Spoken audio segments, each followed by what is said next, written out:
Good morning, everyone. I hope you're all well. I'm going to give a quite a brief update this morning. There really is an incredible amount of work going on and hectically busy. But the first thing to say is about Hartlepool.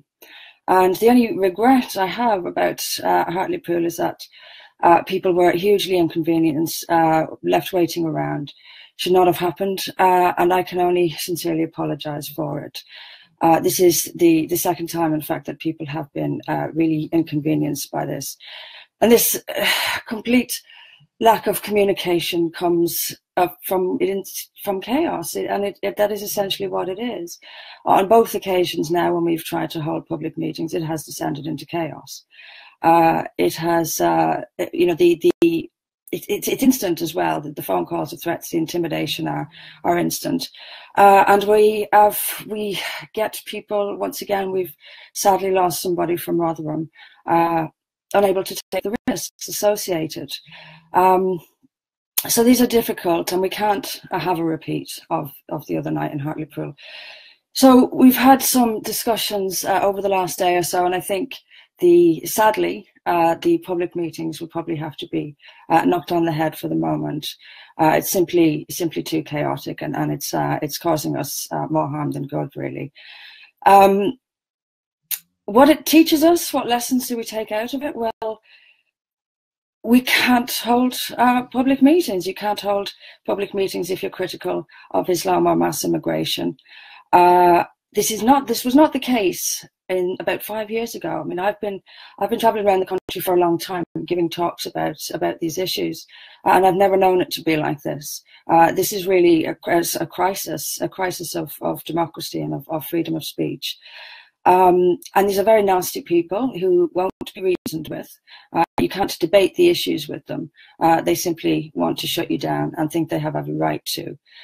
So sadly, over the last decade, this has gotten steadily worse. And I don't think it's a coincidence that it's gotten steadily worse. Even over the last 2 or 3 years, I think it's gotten steadily worse.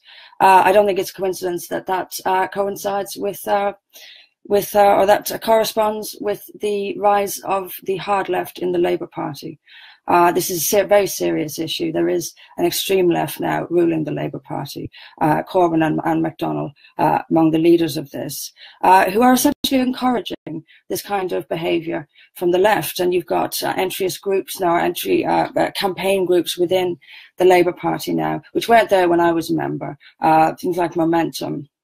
And this is being encouraged, this kind of behaviour of going into, we saw what happened with Jacob Rees-Mogg, going in and shutting people down. So it's gotten very, very bad.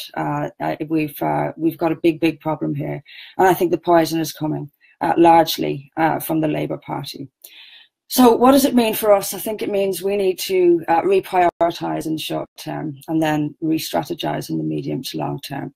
So my priorities now are the Electoral Commission and the website. We can't move on decisions we need to make until we have a decision from the Electoral Commission, whether to stand in May or not, whether to stand perhaps some UKIP councillors as independents in May. But of course, this all depends on the Electoral Commission. So I do have today, and I'm in the process of replying to it now, a series of detailed questions from the Electoral Commission about our constitution.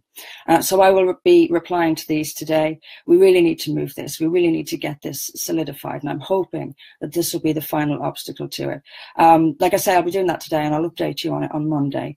The other priority for me now, and something else I'll be doing over the weekend, is the website. This has taken too long. So we've had a sort of personnel change as well, and I have sort of taken charge of the website. I've been in direct contact with the developers today. We have most of the content is on there, but for the weekend and for today, we will be putting the final bits of content on there. It will have the constitution on there. It will have a manifesto, and it will have the committee. But as I said in an email to members, some of the committee at this point wants to remain anonymous, and we've agreed as a party to respect that. There is a lot of danger involved in this kind of political campaigning. So that'll be the weekend. So I won't promise you that that I can give you a day for the website next week, or even if it will be next week. I know these things are complex, more than I have knowledge of. But it's time to get this. It's time to get this done. It's time to get these things moving. And once we have the Electoral Commission in place, we can crack on with elections. We'll have to move a lot of our campaigning online to make up for the fact that we're not able to hold public meetings. And we will expand and work on and focus on expanding our online presence and on growing membership. So those are the priorities for now. I shall let you know at 11 o'clock on Monday how I get on with the Electoral Commission today and with the website over the weekend. But we'll be focusing on these now.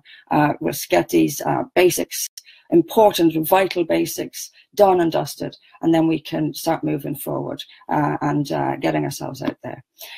Right, so that's it for me today. Thank you all for your support, and I'm sorry again for all the chaos in Hartlepool. It really is a joke, and that's one of our fundamental democratic rights, to hold a public meeting, for people to freely attend, for you to freely advertise, to freely speak, is gone if you are critical of Islam and mass immigration. So we re-strategize and we go around them. They simply cannot win, and they won't. Okay, have a good weekend, and I'll see you back here on Monday. Take care. We will make America great again.